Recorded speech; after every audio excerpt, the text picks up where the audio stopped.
ರೇಣುಕಾಸ್ವಾಮಿಯನ್ನ ಹತ್ಯೆ ಮಾಡೋದಕ್ಕಿಂತ ಮುಂಚಿತವಾಗಿ ಸ್ಟೋನಿ ಬ್ರೂಕ್ ಅನ್ನುವಂಥ ಪಬ್ನಲ್ಲಿ ಮೀಟಿಂಗ್ ಆಗಿತ್ತು. ಈ ಬಗ್ಗೆ ಮಾಹಿತಿ ಸಿಕ್ಕ ಬೆನ್ನಲ್ಲೇ ಪೊಲೀಸರು ತನಿಖೆಯನ್ನು ಚುರುಕುಗೊಳಿಸಿದ್ದಾರೆ. ಕಿಡ್ನಾಪ್ ಮತ್ತು ಹಣದ ಡೀಲ್ ಬಗ್ಗೆ ಅಲ್ಲೇ ಮಾತುಕತೆಯಾಗಿತ್ತು.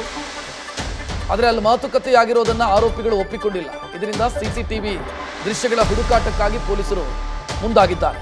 ದರ್ಶನ್ ಕೊಟ್ಟಿರುವಂಥ ಸ್ಟೇಟ್ಮೆಂಟ್ನಲ್ಲೂ ಕೂಡ ಸ್ಟೋನಿ ಬ್ರೂಕ್ ಪಬ್ನ ಬಗ್ಗೆ ಉಲ್ಲೇಖ ಇದೆ.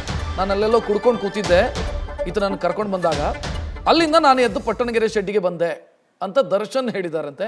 ಇದರ ಮಧ್ಯೆ ಅಲ್ಲಿ ಎಲ್ಲ ಮಾತುಕತೆಗಳು ಅದೇ ಪಬ್ಬಲ್ಲಾಗಿದೆ ಅನ್ನೋ ಡೀಟೇಲ್ ಇದೆ.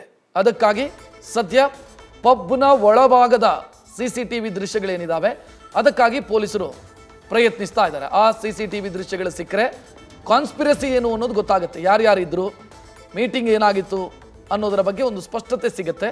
ಸೊ ಅದಕ್ಕಾಗಿ ಪಬ್ನ ಒಳಭಾಗದ CCTV ದೃಶ್ಯಗಳಿಗಾಗಿ ಪೊಲೀಸರು ಪ್ರಯತ್ನಿಸ್ತಾ ಇದ್ದಾರೆ.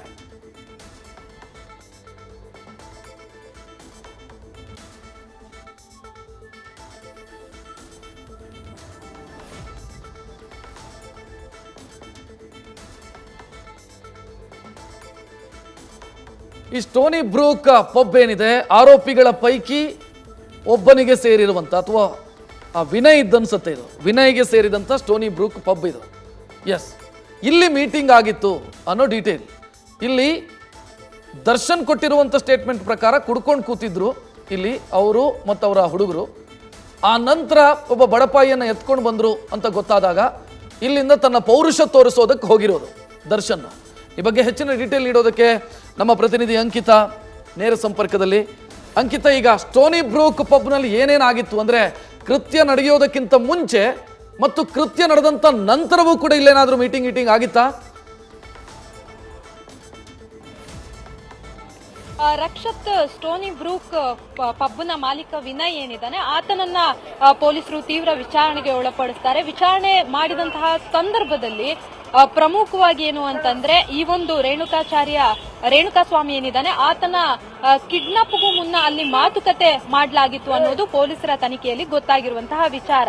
ಅಂದ್ರೆ ಈ ರೀತಿಯಾಗಿ ಪವಿತ್ರ ಗೌಡಗೆ ಏನು ಅಶ್ಲೀಲವಾಗಿ ಆತ ಕಮೆಂಟ್ ಮಾಡಿದ್ದ ಆ ವಿಚಾರಕ್ಕೆ ಸಂಬಂಧಪಟ್ಟಂತೆ ಆತನನ್ನ ಬೆಂಗಳೂರಿಗೆ ಕರ್ಕೊಂಡು ಬಂದು ಆತನಿಗೆ ವಾರ್ನ್ ಮಾಡಬೇಕು ಅಂತ ಹೇಳಿ ಇದೇ ಸ್ಟೋನಿ ಬ್ರೂಕ್ ಪಬ್ನಲ್ಲಿ ಮಾತುಕತೆ ನಡೆಸಿದ್ರು ವಿನಯ್ ಜೊತೆಗೆ ದರ್ಶನ್ ಅಂಡ್ ಗ್ಯಾಂಗ್ ಅನ್ನೋದು ಪೊಲೀಸರಿಗೆ ಗೊತ್ತಾಗಿರುವಂತದ್ದು. ಅದಕ್ಕೆ ಸಂಬಂಧಪಟ್ಟಂತೆ ನಿನ್ನೆಯಷ್ಟೇ ಪೊಲೀಸರು ಅಲ್ಲಿ ಅಂದ್ರೆ ಸ್ಟೋನಿ ಬ್ರೂಕ್ ಪಬ್ ಸೇರಿದಂತೆ ಸುತ್ತಮುತ್ತ ಇರುವಂತಹ ಪ್ರತಿ ಒಂದು CCTVಯನ್ನ ಚೆಕ್ ಮಾಡುವಂತಹ ಕೆಲಸವನ್ನ ಮಾಡಿದ್ದಾರೆ. ಅಂದ್ರೆ ಆರೋಪಿಗಳೇನು ಅಲ್ಲಿ ಮೀಟಿಂಗ್ ಮುಗಿಸಿ ಯಾವ ಮಾರ್ಗವಾಗಿ ಎಲ್ಲಿಗೆ ಹೋದ್ರು ಅನ್ನೋದ್ರ ಸಂಪೂರ್ಣ ಮಾಹಿತಿಯನ್ನ ಕಲೆ ಹಾಕುವಂತಹ ಕೆಲಸ, ಜೊತೆಗೆ ಅದಕ್ಕೆ ಪೂರಕವೆಂಬಂತೆ ಒಂದಷ್ಟು ಎವಿಡೆನ್ಸ್ ಗಳನ್ನ ಕಲೆ ಹಾಕುವಂತಹ ಕೆಲಸವನ್ನ ಮಾಡಿದ್ರು. ಅಂದ್ರೆ ಹಣದ ವಿಚಾರಕ್ಕೆ ಸಂಬಂಧಪಟ್ಟಂತೆ ಆ 30 ಲಕ್ಷ ಹಣ ಆಗಿರ್ಬೋದು ಅಥವಾ ಇವತ್ತು ಸಿಕ್ಕಿರುವಂತಹ 5 ಲಕ್ಷ ಹಣ ಆಗಿರ್ಬೋದು, ಹಣದ ವಿಚಾರಕ್ಕೆ ಸಂಬಂಧಪಟ್ಟಂತೆ ಅಲ್ಲಿ ಮಾತುಕತೆ ನಡೆದಿತ್ತು ಅಂತ ಹೇಳಿ. ಇನ್ನೊಂದು ವಿಚಾರ ಏನು ಅಂತಂದ್ರೆ ಸ್ಟೋನಿ ಬ್ರೂಕ್ ಪಬ್ನಲ್ಲಿರುವಾಗಲೇ ದರ್ಶನ್ಗೆ ಈ ರೀತಿಯಾಗಿ ರೇಣುಕಾಸ್ವಾಮಿಯನ್ನ ಕಿಡ್ನಾಪ್ ಮಾಡ್ಕೊಂಡು ಬಂದು ಶೆಡ್ ನಲ್ಲಿ ಇರಿಸಿರುವಂತಹ ವಿಚಾರ ಕೂಡ ಗೊತ್ತಾಗಿದೆ ಅಂತ ಹೇಳಿ. ಅದಾದ ಬಳಿಕ ಸ್ಟೋನಿ ಬ್ರೂಕ್ ಪಬ್ನಿಂದನೇ ಎಲ್ಲಾ ಆರೋಪಿಗಳು ಕೂಡ ಶೆಡ್ ಹತ್ರ ಹೋಗಿದ್ದಾರೆ ಅಂತ ಹೇಳಿ. ಅಂದ್ರೆ ದರ್ಶನ್ ಆಗಿರ್ಬೋದು, ವಿನಯ್ ಆಗಿರ್ಬೋದು, ಇನ್ನುಳಿದ ಕೆಲವರು ಏನಿದ್ದಾರೆ ಪವನ್ ಸೇರಿದಂತೆ ಅವರು ಈ ಒಂದು ಪಬ್ನಿಂದ ಹೋಗಿದ್ದಾರೆ ಅಂತ ಹೇಳಿ. ಅದಕ್ಕೆ ಪೂರಕವೆಂಬಂತೆ ಒಂದಷ್ಟು ಸಾಕ್ಷ್ಯಾಧಾರಗಳನ್ನ ಎವಿಡೆನ್ಸ್ ಗಳನ್ನ ನಿನ್ನೆ ಅಷ್ಟೇ ಪೊಲೀಸರು ಕಲೆ ಹಾಕಿದ್ರು.